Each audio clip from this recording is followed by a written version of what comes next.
أعوذ بالله من الشيطان الرجيم. بسم الله الرحمن الرحيم. والضحى والليل إذا سجى ما ودعك ربك وما قلى وللآخرة خير لك من الأولى ولسوف يعطيك ربك فترضى ألم يجدك يتيما فآوى ووجدك ضالا فهدى ووجدك عائلا فأغنى فأما اليتيم فلا تقهر وأما السائل فلا تنهر وأما بنعمة ربك فحدث. صدق اللہ مولانا العظیم. پناہ پکڑتا ہوں میں اللہ کی شیطان مردود سے. اللہ کے نام سے شروع کرتا ہوں جو بےحد مہربان بار بار رحم کرنے والا ہے. اور قسم دودھ کی چڑھتے وقت کی اور رات کی جب کہ وہ چھا جائے. آپ کے پروردگار نے نہ آپ کو چھوڑا ہے نہ آپ سے الگ ہوا. اور پچھلی حالت آپ کے لیے پہلی حالت سے بہتر ہے. یہ سورہ ضحیٰ ہے، مکی سورت ہے، 1 رکوع ہے اور 11 آیتیں ہیں. اس کا شان نزول یہ ہے کہ حضور صلی اللہ علیہ وسلم پر جب پہل وحی اتری تو اس کے بعد کچھ وقت کے لیے وحی رک گئی. اس کو فترت وحی کہتے ہیں. زمانہ فترت وحی، یعنی وہ زمانہ جب کہ وحی رک گئی. جب وحی نہیں آ رہی تھی اور حضور صلی اللہ علیہ وسلم کو اس کی وجہ سے غم تھا اور آپ پریشان ہو رہے تھے، تو مشرکوں نے یہ طعنہ دیا کہ العیاذ باللہ ان کے پروردگار نے ان کو چھوڑ دیا، اب ان کے اوپر کوئی وحی نہیں آئے گی اور ان کو اللہ کی طرف سے کوئی پیغام نہیں ملے گا. اسی بیچ ایک اور واقعہ بھی پیش آیا، وہ یہ کہ آپ صلی اللہ علیہ وسلم بیماری کی وجہ سے 2-3 رات تہجد کے لیے نہیں ہو سکے اور رات کا معمول ناغا ہوا. بیماری تھی اور بیماری عذر ہے، اور حضور صلی اللہ علیہ وسلم پر ایسے حالات ڈالے گئے تاکہ بعد والوں کے لیے رہنمائی ہو. تو آپ صلی اللہ علیہ وسلم رات کو اٹھ نہ سکے، نماز کا معمول پورا نہ ہوا، تو ایک خبیث عورت تھی برے ذہن کی، اس نے حضور صلی اللہ علیہ وسلم کے بارے میں یہ کہا کہ ان کے شیطان نے ان کو چھوڑ دیا ہے. گویا کہ حضرت جو عمل فرماتے تھے اس کو شیطان کی طرف منسوخ کر کے کہا کہ شیطانی عمل ان کا رک گیا اور شیطان نے ان کو چھوڑ دیا. اسی کا جواب اس صورت میں دیا گیا اور مشرکین کو بھی اور اس عورت کو بھی اور ساری دنیا کو بتایا گیا کہ حضور صلی اللہ علیہ وسلم پاک پروردگار کے محبوب ہیں اور آپ کا مقام متعین ہے، اور آپ صلی اللہ علیہ وسلم اللہ سے قریب ہیں اور قریب رہیں گے، اس میں کوئی خلل واقع نہیں. اور قسم کتنی خوبصورت کہی ہے، کہا گیا والضحیٰ، چڑھتے وقت کی جو دھوپ ہوتی اس کی قسم، اور رات کی جب کہ وہ چھائے. غور کیجئے، اللہ تعالیٰ بتا رہا ہے کہ دن آتا ہے اور پھر رات آتی ہے. دن کے اجالے کے بعد رات کا آنا اللہ کی ناراضگی کی نشانی نہیں ہے، بلکہ ایک نظام ہے۔ دن کے بعد رات کا آنا اللہ کی ناراضگی یا خفگی کی نشانی نہیں ہے، بلکہ ایک نظام کا حصہ ہے۔ اسی طرح اگر حضور پر وحی آئی اور پھر رک گئی تو یہ اللہ کی ناراضگی کی نشانی نہیں ہے، بلکہ اللہ کے نظام کا حصہ ہے کہ اللہ جب چاہے گا اپنے بندے پر وحی اتارے گا اور جب چاہے گا وحی کو روکے گا۔ حالات بدلتے بدلتے رہتے ہیں۔ اس سے یہ نہیں سمجھنا چاہیے کہ اللہ نے اپنے پیغمبر کو چھوڑ دیا، اور یہ کہنا کہ اللہ نے اپنے پیغمبر کو چھوڑ دیا یہ تو در حقیقت خود اللہ پر اعتراض ہے، اس لیے کہ اس نے ایسے کو پیغمبر بنایا کہ جس کے بارے میں اس کو علم نہیں تھا کہ آئندہ یہ اہل ثابت نہیں ہوگا۔ یہ تو ایسی بات ہے۔ تو اللہ نے جس کو پیغمبر بنایا ہے وہ ہمیشہ پیغمبر ہوگا۔ اسی سے ایک اور نقطے کی بات یہاں سمجھ لیجیے جو بہت اہم ہے۔ بعض حضرات زور خطابت میں فرما دیتے ہیں اور بڑے بڑے ہمارے واعظین کہہ دیتے ہیں کہ حضرت عیسیٰ علیہ السلام جو آخر زمانے میں آئیں گے تو نبی بن کر نہیں آئیں گے، وہ امتی بن کر آئیں گے۔ عام طریقے پر آپ لوگوں نے یہی سنا ہوگا اور یہی کہتے ہیں لوگ۔ ایسا کہنا بہت خطرناک ہے، ہرگز ایسی بات نہیں کہنے سے، اس لیے کہ کسی نبی کو جب نبوت دے دی گئی تو اب نبوت واپس نہیں ہوگی۔ نہیں سمجھے؟ کسی نبی کو نبوت دے دی گئی تو نبوت اب واپس نہیں لی جائے گی۔ نبوت مل گئی، اب وہ نبی رہیں گے۔ عیسیٰ علیہ السلام بھی جو آخر زمانے میں آئیں گے تو ان کے نبی ہونے کی حیثیت برقرار رہے گی۔ ایسا نہیں ہے کہ نبی نہیں ہوں گے۔ نبوت کی نفی کرنا اور یہ کہنا کہ نبی بن کر نہیں آئیں گے اور امتی بن کر آئیں گے، ٹھیک ہے۔ یہ کہنا چاہیے کہ عیسیٰ علیہ السلام آئیں گے اور جیسے وہ نبی تھے نبی ہونے کی حیثیت باقی رہے گی، لیکن اپنی شریعت کے مطابق عمل نہیں کریں گے، فیصلے نہیں کریں گے۔ اس شریعت کے یعنی ہماری شریعت کے مطابق احکامات صادر فرمائیں گے اور اسی پر عمل پیرا ہوں گے۔ اس لیے کہ اب طے شدہ معاملہ یہ ہے کہ حضور کی نبوت کے علاوہ کسی کی نبوت نہیں ہوگی، یعنی حضور صلی اللہ علیہ وسلم جو شریعت لے کر آئے ہیں اب آخر تک وہی شریعت۔ تو یہ کہنا کہ نبی نہیں ہوں گے، ان کے نبی ہونے کی نفی نہیں کرنی چاہیے۔ جس کو نبوت مل گئی وہ نبی رہے گا۔ یہ منصب ایسا ہے کہ جس کو زوال نہیں ہے۔ ہوتا ہے نا کہ کسی کو کوئی منصب دیا گیا، اہل ثابت نہیں ہوا تو واپس لے لیا گیا، ناکارہ نکل گیا۔ بعض لوگ ہوتے ہیں کہ بظاہر معلوم ہوتا ہے بڑے علامہ فاضل ہیں، لیکن بعد میں تجربے سے ثابت ہوتا ہے کہ 0/0 ہے، اس وقت ان سے منصب واپس لینا ہوتا ہے۔ تو یہ چیز نبوت کے ساتھ نہیں ہے، اس لیے کہ نبوت اللہ تعالیٰ کی طرف سے دی جاتی ہے اور نبی اللہ کا انتخاب ہے، اور اللہ کا انتخاب غلط نہیں ہو سکتا۔ اللہ کا انتخاب غلط نہیں ہو سکتا، اس لیے کہ آئندہ سارے زمانوں کا علم اللہ کو ہے۔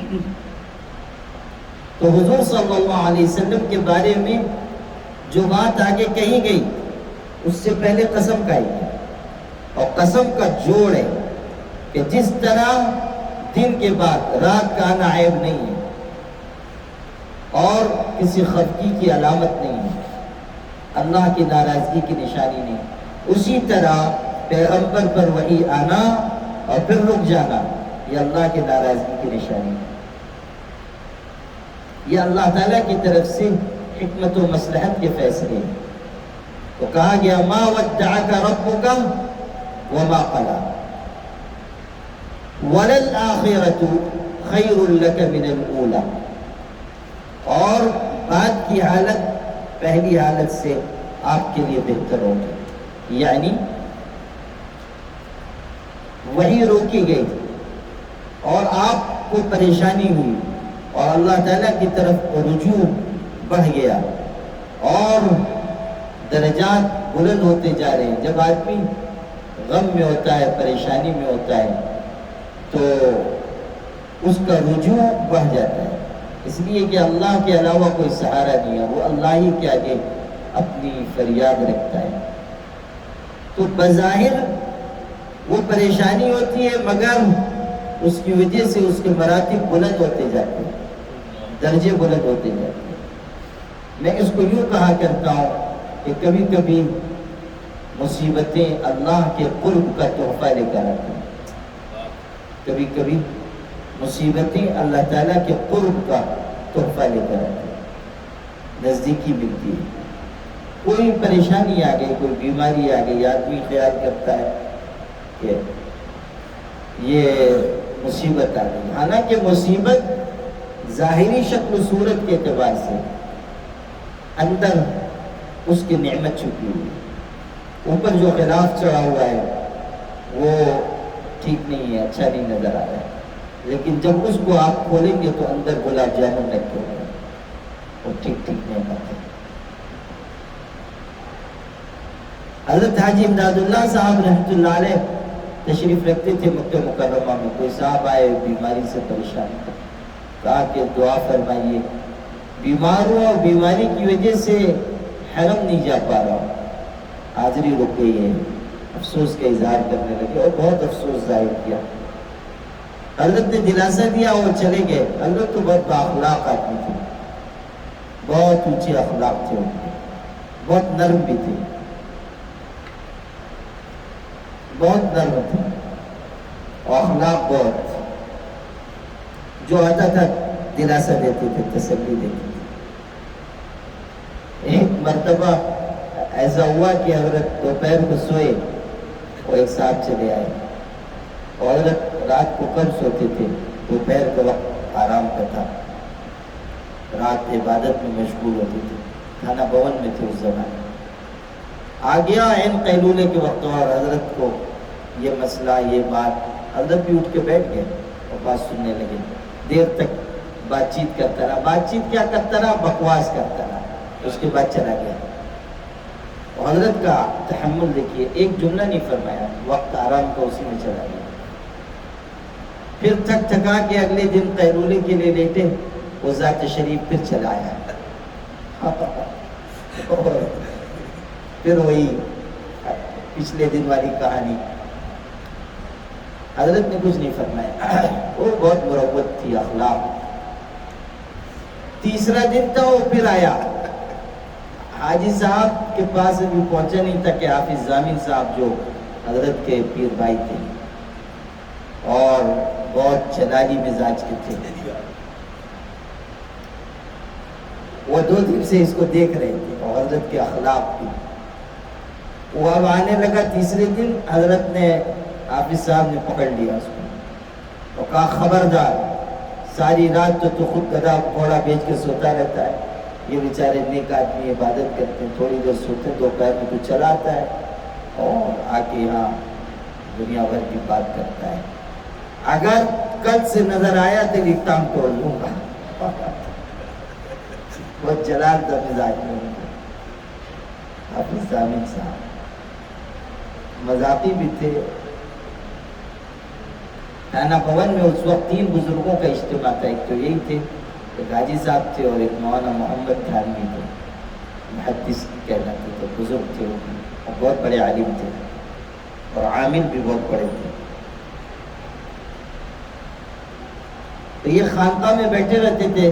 حافظ صاحب کوئی آتا تھا، اس سے فرماتے تھے کہ اگر تم کو کوئی مسئلہ پوچھنا ہے تو وہاں چلے جاؤ، وہ مولانا محمد بیٹھے ہوئے. مرید ہونا ہے تو وہ حجرہ حاجی صاحب کا ہے، جاؤ وہاں بیٹھ جاؤ، اور اگر حقہ پینا ہے تو میرے پاس بیٹھ جاؤ. یہ کہتے ہیں حقہ پینا ہے یہاں بیٹھ اللہ. تو حاجی صاحب میں بڑی مروت تھی. اس آدمی کو تو کچھ نہیں فرمایا، دلاسا دے کے بھیج دیا.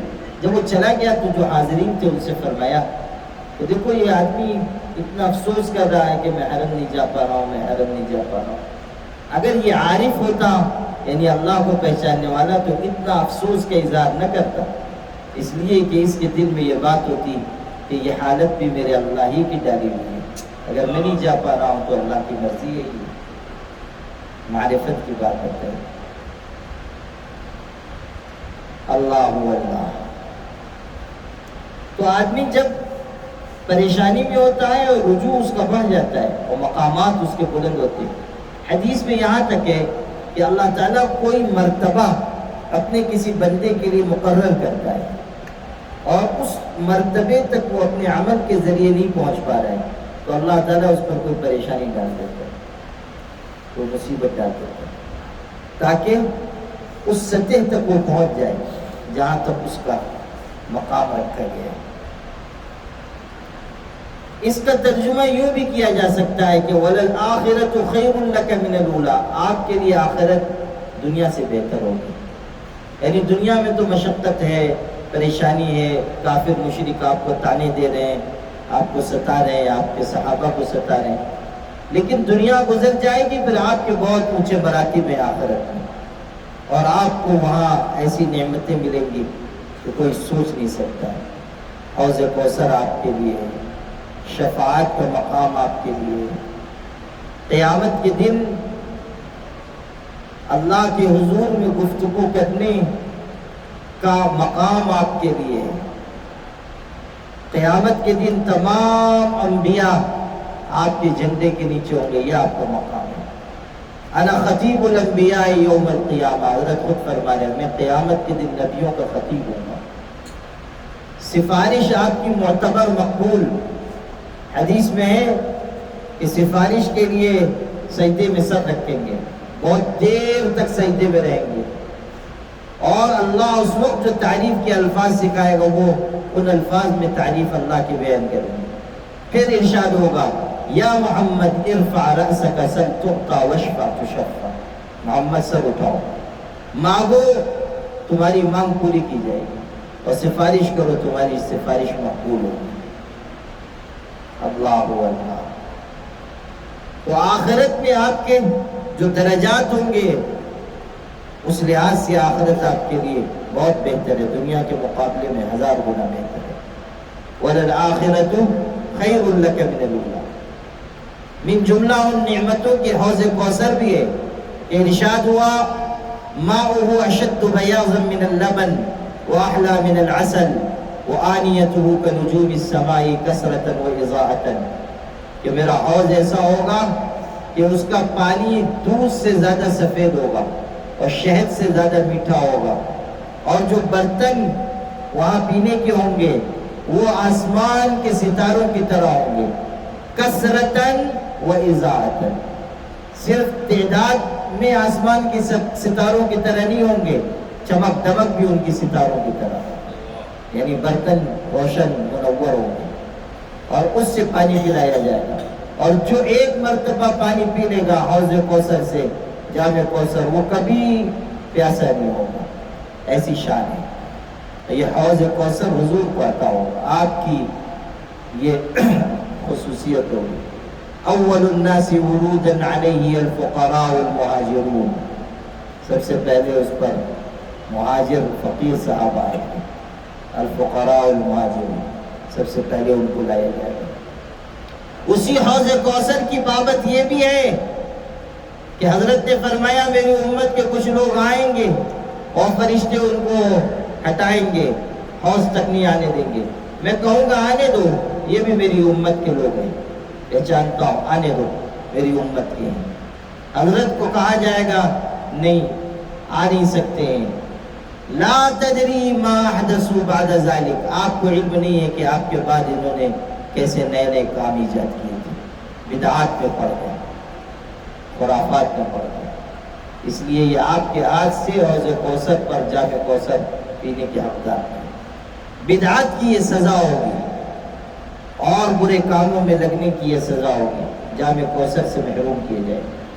وَلَلْآخِرَةُ خَيْرٌ لَكَ مِنَ الْأُولَىٰ، پھر اس میں عارفانہ نکتہ بھی ہے، اور وہ یہ ہے کہ حضور صلی اللہ علیہ وسلم کا جو روحانی مقام تھا وہ ایک جگہ نہیں تھا، مسلسل ترقی ہو رہی تھی، مسلسل، اور آگے اور آگے اور آگے عرفان کی منزلیں طے ہو رہی ہیں اور آپ بلند ہوتے جا رہے ہیں۔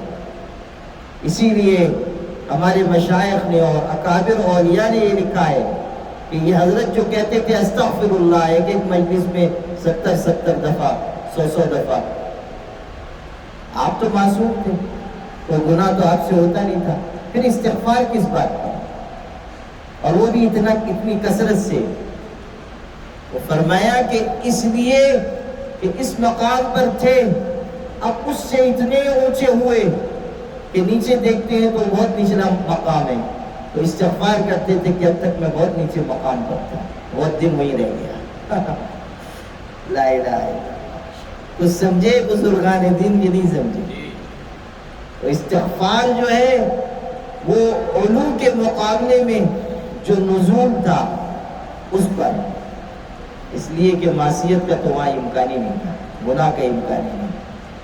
تو حضرت تو ہر لمحہ بلند ہو رہے، وَلَلْآخِرَةُ خَيْرٌ لَكَ مِنَ الْأُولَىٰ، اور بشارت دی جا رہی ہے کہ آپ کی ہر اگلی حالت گزری ہوئی حالت سے بہتر ہوتی جائے گی، یعنی آپ کا مقام عرفان اور بڑھے گا، اور ہر لحظہ آپ کو نئی تجلیات ملتی جائیں گی، ہر لحظہ نیا طور، نئی تجلی، یہ تو آپ بلند ہوں گے۔ وَلَلْآخِرَةُ خَيْرٌ لَكَ مِنَ الْأُولَىٰ وَلَسَوْفَ يُعْطِيكَ رَبُّكَ فَتَرْضَىٰ، اور ان قریب آپ کا پروردگار آپ کو عطا کرے گا اتنا کہ آپ راضی ہو جائیں گے، راضی ہو جائیں گے، فَتَرْضَىٰ، راضی ہو گے۔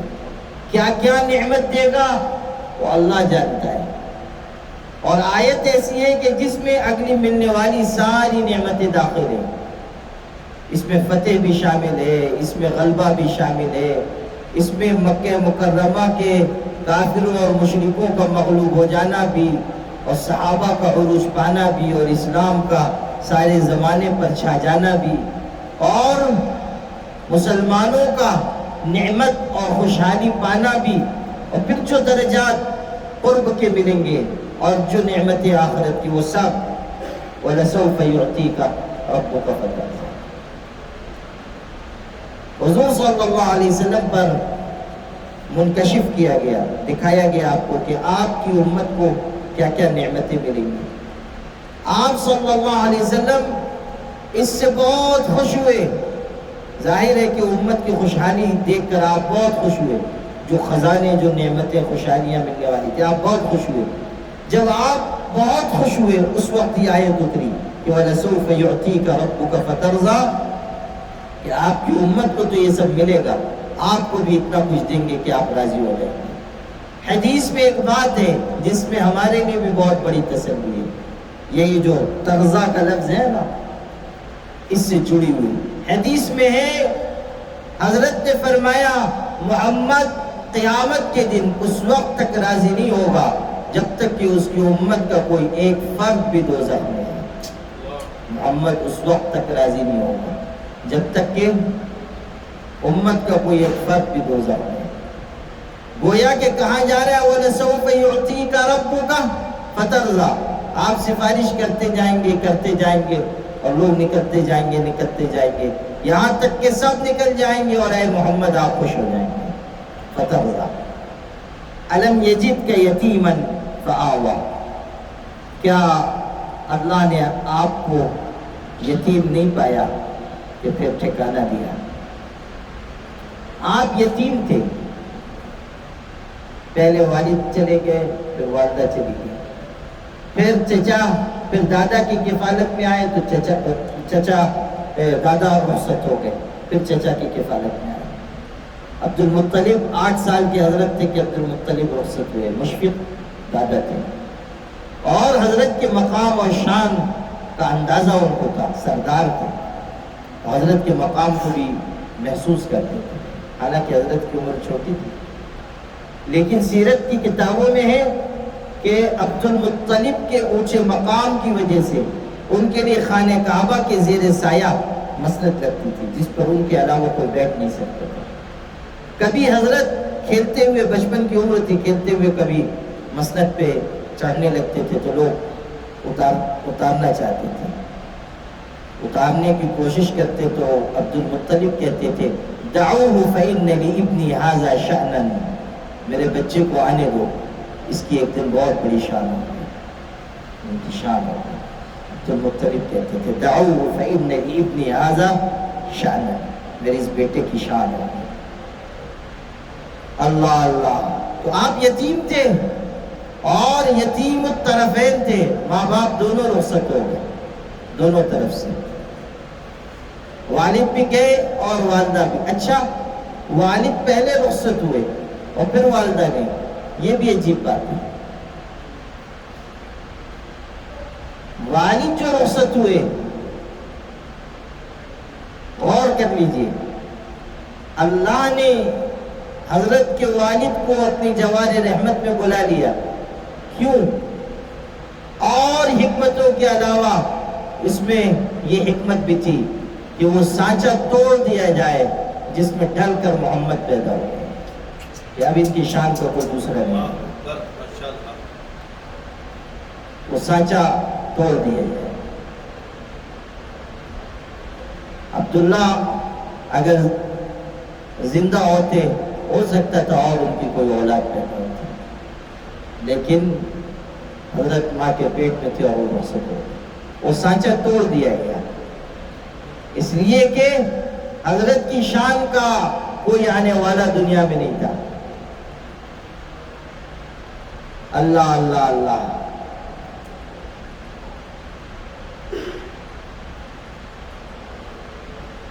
پھر والدہ بھی رخصت ہوئی اور آپ پر غموں کا پہاڑ ٹوٹا. جعفر صادق رضی اللہ تعالیٰ عنہ سے یہ بات نقل کی گئی کہ ان سے کسی نے پوچھا لما اوتم النبی صلی اللہ علیہ وسلم، حضور صلی اللہ علیہ وسلم یتیم کیوں کر دیے گئے؟ وہ حضرت کی نسل میں ہے، حضرت کی اولاد میں جعفر صادق. وہ پوچھا گیا کہ حضرت یتیم کیوں کر دیے گئے؟ وہ کتنا خوبصورت جواب دیا، مجھ کو بہت پسند ہے. کہنے لگے یتیم اس لیے کر دیے گئے تاکہ مخلوق میں سے کسی کا حق ان پر باقی نہ رہے، صرف اللہ کا حق،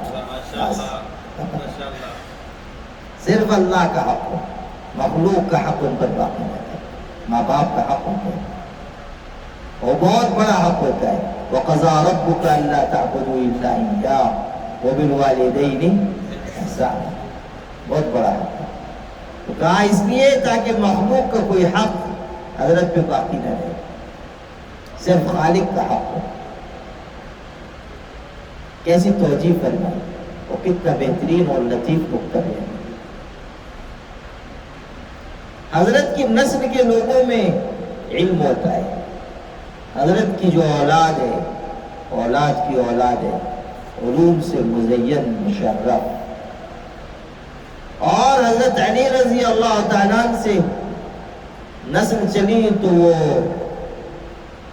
باب العلم تھے، اس لیے علم منتقل ہوا. الم یجد کا یتیما فآوا، یتیم پایا ٹھکانہ دیا، ٹھکانہ دیا.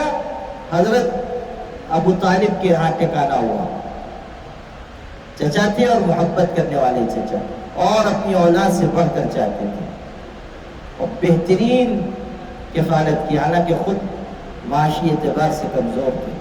اولاد زیادہ تھی ابو طالب کی اور معاش میں کمزور تھے، لیکن اپنے بھتیجے کی اولاد سے بڑھ کر کفالت کی اور حضور کو بہت چاہتے تھے. یہاں تک کہ سفر میں شام تشریف لے جا رہے تھے، حضرت چھوٹے تھے، حضرت کو بھی محبت اپنے چچا سے بہت تھی، اور جب وہ چچا رخصت ہونے لگے تو حضرت رو پڑے. غم کی وجہ سے، جدا ہونے کی تکلیف کی وجہ سے رو پڑے. ابو طالب کو اتنا خیال تھا کہ انہوں نے سفر میں ساتھ لیا کہ نہیں، چھوٹے ہیں تو کیا ہوا، چلو سفر میں ساتھ، ملک شام سفر پہ لے گئے، اتنی چھوٹی عمر میں. اللہ اللہ. وہ بھی حضرت کے مقام کو سمجھتے تھے، اسی لیے شعر کہا تھا وَأَبْيَضُ يُسْتَسْقَى الْغَمَامُ بِوَجْهِهِ سِمَالُ الْيَتَامَى عِصْمَةٌ لِلْحَرَامِ. یہ میرا بھتیجا گورے چٹے رنگ کا، اس کے چہرے کی برکت سے آسمان سے بارش برستی ہے، اور یہ یتیموں کی پناہ گاہ ہے، بیواؤں کا ٹھکانہ ہے. وہ ہے نا روایت، حضرت خطبہ دے رہے تھے اور عربی کھڑا ہوا، اس نے کہا حلق المال وجع العیال. اللہ کے رسول، بارش نہیں ہو رہی ہے، مال برباد ہو رہا ہے، گھر والے بھوکے، قحط ہو رہا ہے. حضرت نے اسی وقت دعا فرمایا. ابھی آپ نے ہاتھ جھکائے نہیں تھے کہ بادل امٹ امٹ کر آئے اور موسلادھار بارش شروع ہوئی. اور جب نماز پڑھ کر لوگ نکلنے لگے، وہ اتنی بارش ہو رہی تھی کہ لوگ بھاگ رہے تھے. حضرت نے دیکھا لوگوں کو بھاگتے ہوئے اور فرمایا کاش ابو طالب زندہ ہوتے، ابو طالب زندہ ہوتے. حضرت علی تھے ابو طالب کے بیٹے، آپ کے چچا زاد بھائی. جب آپ نے یہ فرمایا تو حضرت علی نے کہا اللہ کے رسول، غالباً آپ کا اشارہ ابو کے اس شیر کی طرف ہے. فرمایا تھا وَأَبْيَضُ يُسْتَسْقَى الْغَمَامُ بِوَجْهِهِ، فرمایا ہاں ہاں اسی کی طرف اشارہ ہے.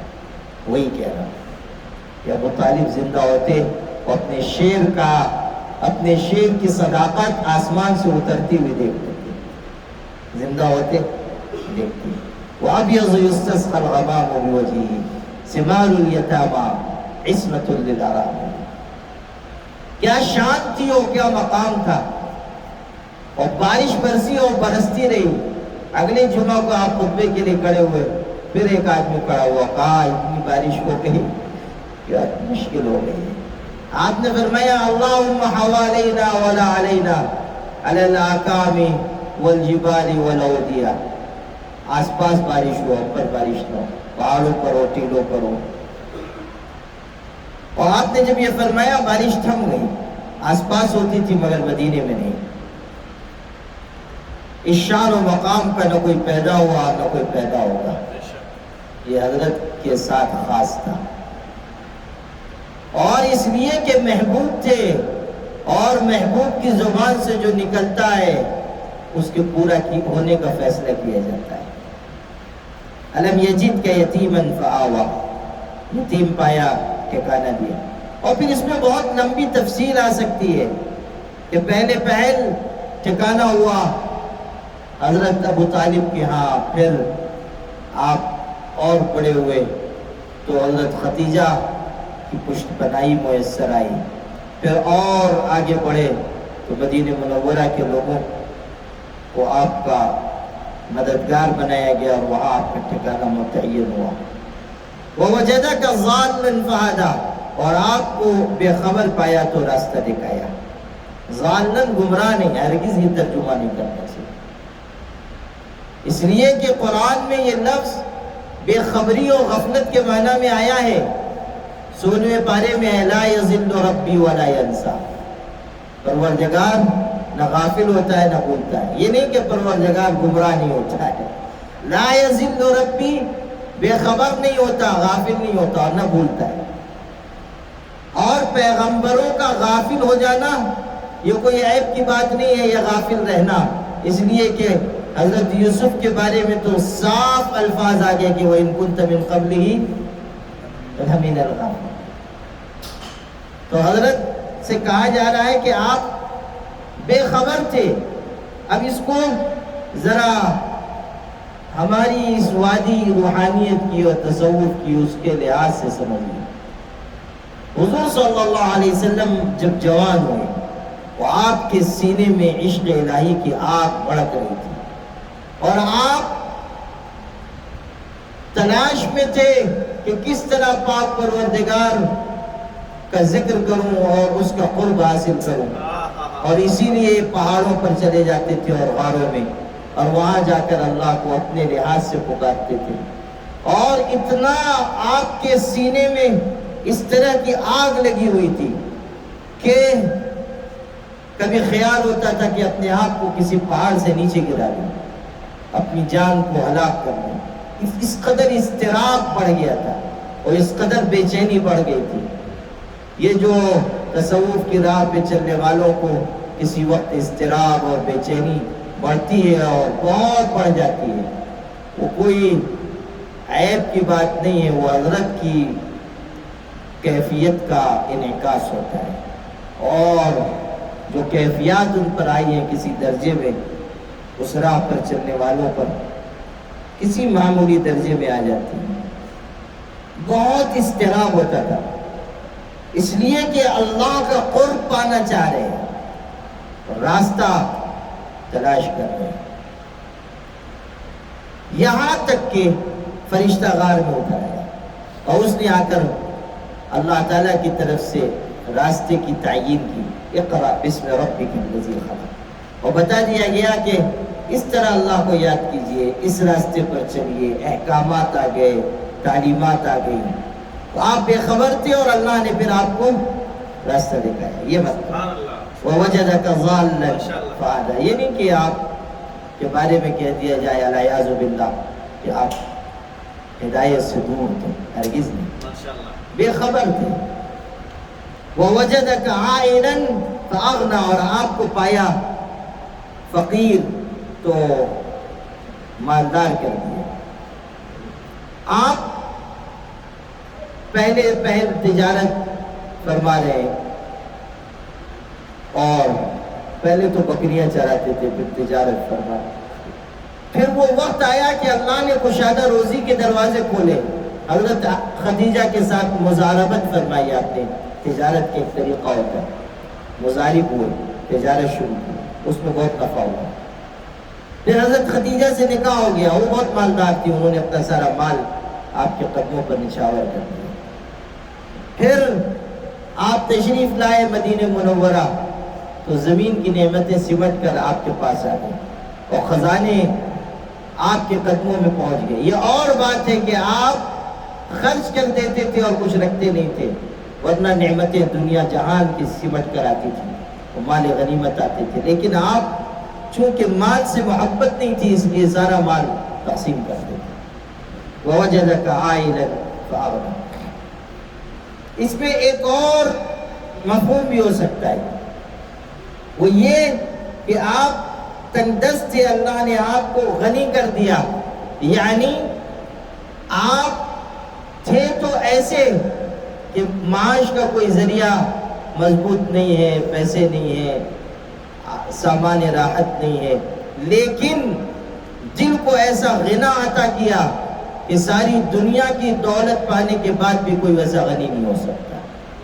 دل کا غنا، الغنا غنا النفس، آپ نے فرمایا نا لیس الغنا عن کثرت العرض، ساز و سامان کی کثرت مالداری نہیں ہے، ولکن الغنا غنا النفس، لیکن مالداری دل کی مالداری، دل کی مالداری۔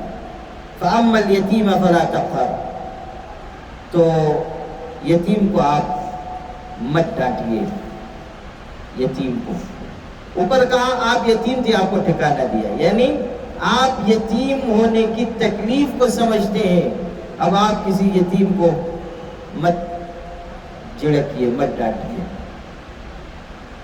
حضور صلی اللہ علیہ وسلم غمخوار زمانہ تھے، اور ساری دنیا کے انسانوں کا درد آپ کے دل میں تھا۔ در حقیقت یہ کہہ کر آپ کی امت کو توجہ دلائی جا رہی ہے کہ یتیموں کا خیال رکھنا، وہ بے سہارا ہیں، ان کے لیے تم سہارا بننا۔ حضرت قتادہ نے کہا، اور کتنا خوبصورت جملہ فرمایا، یہ ہدایت حضرت کو دی جا رہی ہے کہ کن للیتیم کالأب الرحیم، یتیم کے لیے ایسے بن جاؤ جیسے مشفق باپ ہوتے ہیں، یعنی دنیا کے جتنے یتیم ہیں وہ سب آپ کی کفالت میں اور آپ کی محبت کی چادر میں آ جائیں۔ سارے زمانے کا درد آپ کے سینے میں تھا۔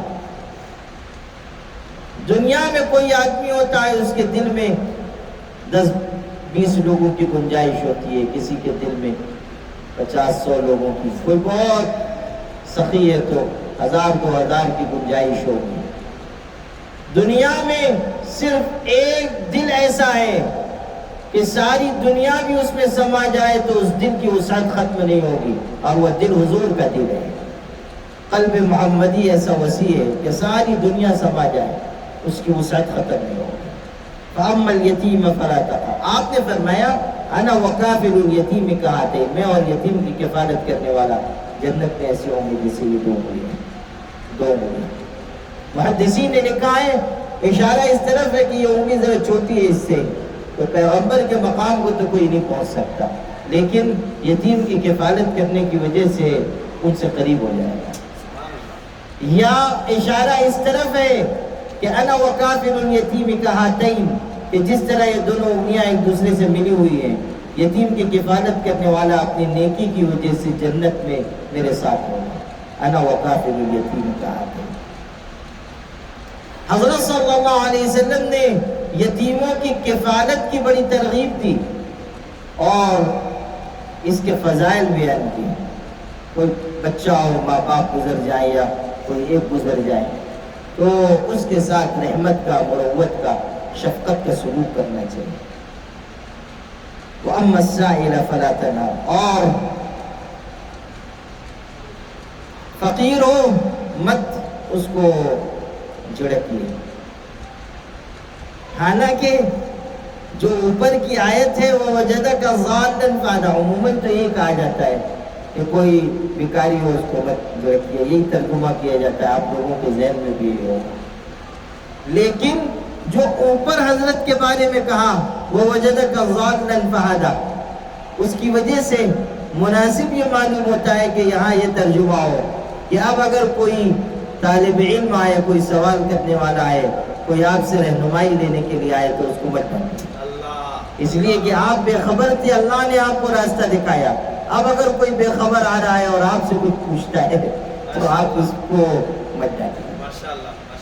کوئی مسترشد ہے یا کوئی طالب علم ہے، وہ کوئی بات پوچھ رہا ہے تو آپ اس کو مت ڈانٹیں. اس کو اس سے بھی جوڑ کر دیکھنا چاہیے کہ عبس وتولی ان جاءہ الاعمی وما یدریک لعلہ یزکیٰ.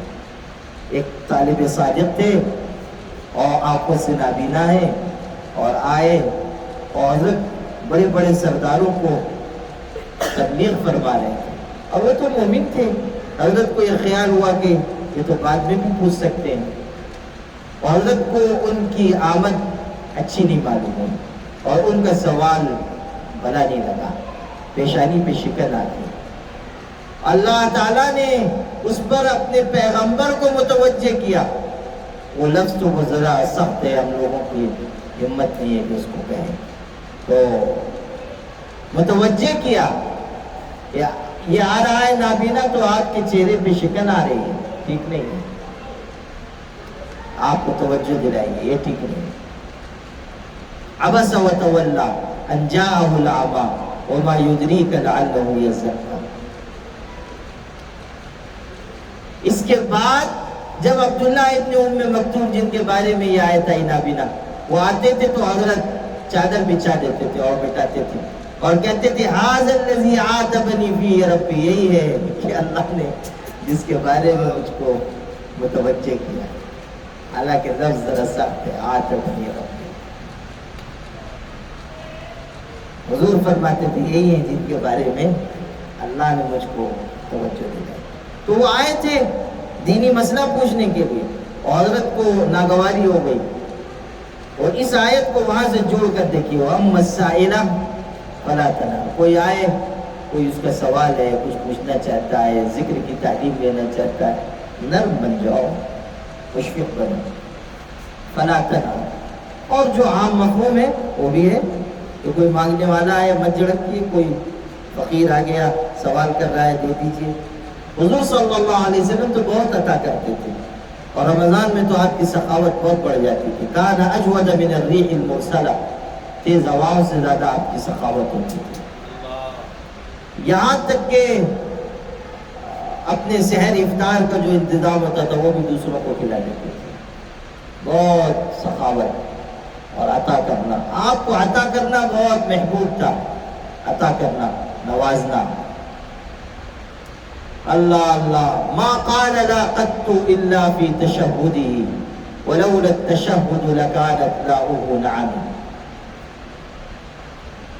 کبھی لا نہیں کہتے تھے، کسی کو نہیں کہا، بس اتحیات میں بیٹھتے تھے تب لا کہتے تھے. وہ ہے نا اشہدو اللہ، اس میں لا کہتے تھے. وَلَوْلَا التَّشَهُدُ لَكَانَتْ لَاؤُهُ نَعَمِي، اور اگر تشہد نہ ہوتا وہاں بھی آپ نعمی فرماتے ہیں.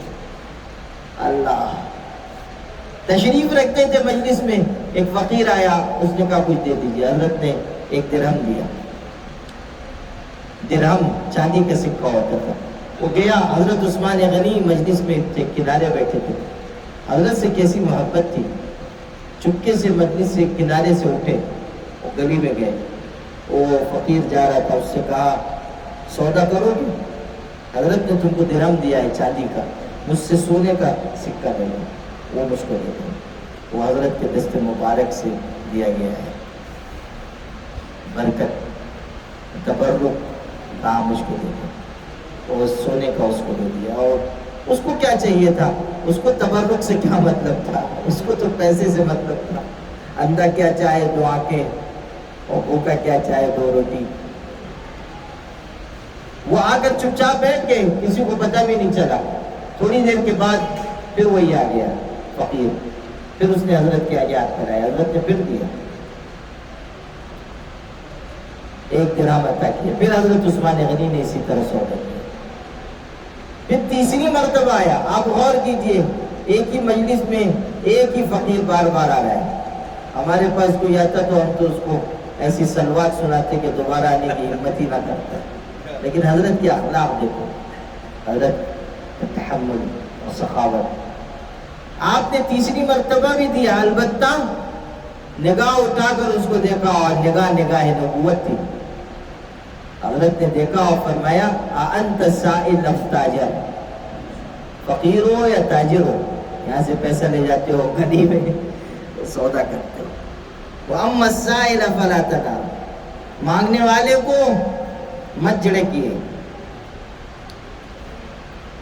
آلوسی نے روح المعانی میں لکھا ہے مسئلہ کہ اگر کوئی فقیر ہے مانگ رہا ہے اور نرمی سے کہہ دیں کہ جاؤ معاف کرو، پھر بھی نہ جائے اور اڑا رہے، مودی جی کی نسل سے ہو اور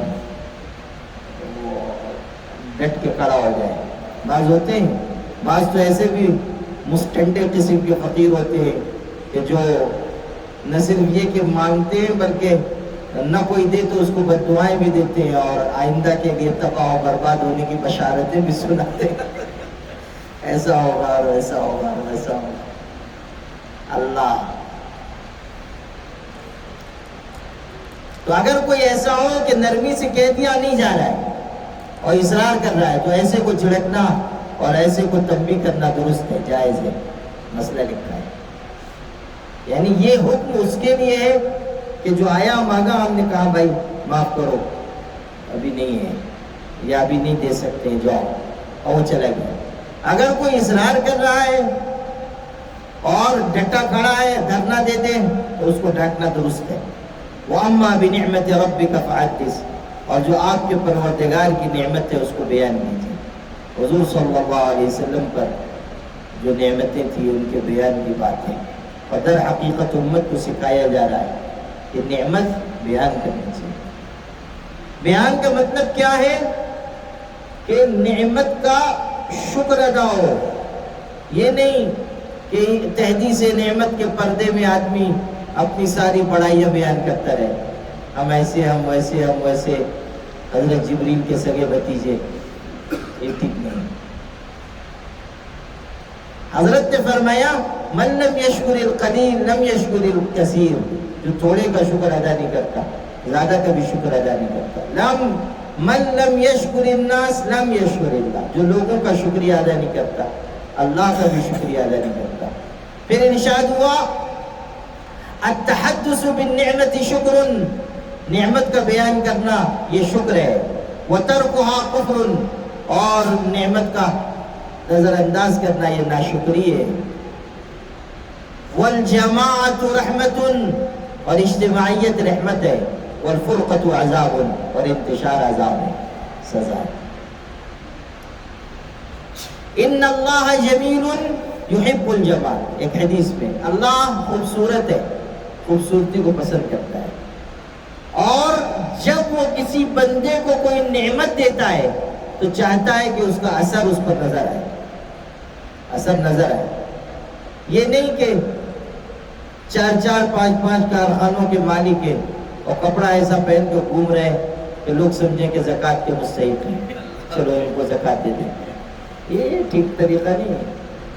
مالک ابن نزلہ جشمی صحابی ہیں، مالک ابن نزلہ ذات سے جشمی رضی اللہ عنہ، اور حضرت کی خدمت میں آئے اور یہ اچھا نہیں تھا۔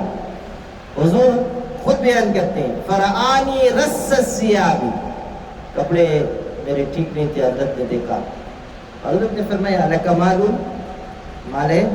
انہوں نے کہا نعم یا رسول اللہ، من کل المال،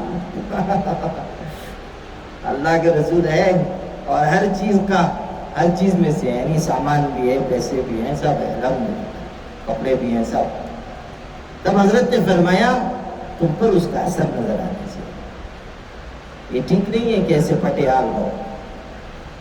دیکھو اسلام کیسا خوبصورت دین ہے، ایک طرف جہاں وہ یہ سکھاتا ہے کہ فخر نہ کرو، غرور نہ کرو، تکبر نہ کرو، اٹھلا کر نہ چلو، اپنی چادر زمین پہ غرور کی وجہ سے نہ گھسیٹو، کسی کو حقیر نہ سمجھو، وہیں یہ بھی سکھاتا ہے کہ ایسا نہ ہو کہ اس تعلیم کا یہ اثر ہو کہ تم پٹے پرانے کپڑے پہننے لگ جاؤ، نعمت ہے تب بھی ایسے رہو کہ لوگ ترس کھائے، نہ، اعتدال سکھایا گیا، نہ ادھر جھکو نہ ادھر جھکو، درمیان میں رہو، امت وسط بنو، اعتدال والی امت بنو، نہ ادھر جھکو نہ ادھر جھکو، درمیان میں رہو۔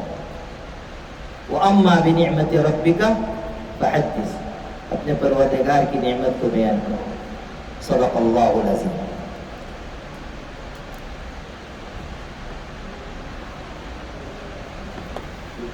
اس سے